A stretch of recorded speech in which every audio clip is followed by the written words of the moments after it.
An intro to the origins of Sencika.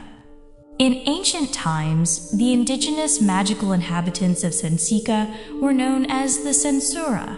This era was characterized by global harmony, during which magical practitioners lived without dimensional or ideological divisions.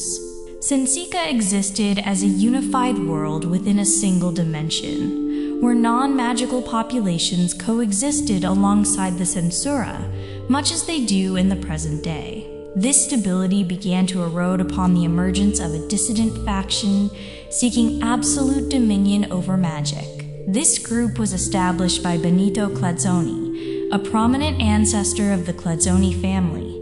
During his 30s, Banito Clazzoni pursued a series of ambitious yet malevolent objectives. He advocated for a rigid class hierarchy among magical beings, asserting that those of lower status contributed nothing to individuals of superior power and should, therefore, be purged.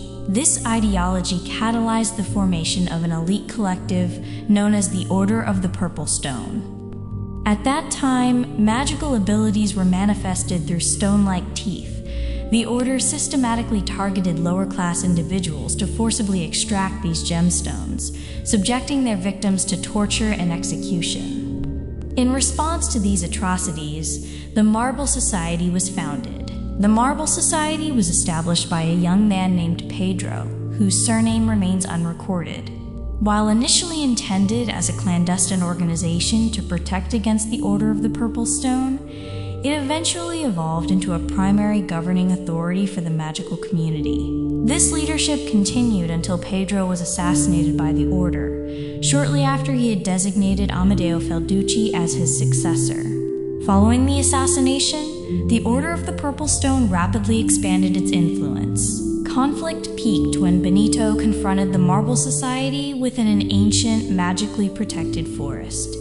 Although Banito possessed significant power, he was ultimately outmatched by Amideo. During an attempt on Amideo's life, the latter performed a counterspell known as the Fracture Curse. This incantation condemned Banito and his followers to an entrapped alternate dimension. The spell is designed as a singular defensive measure to permanently exile threats from the original dimension. Reversal of the curse is only possible through the death of the original caster.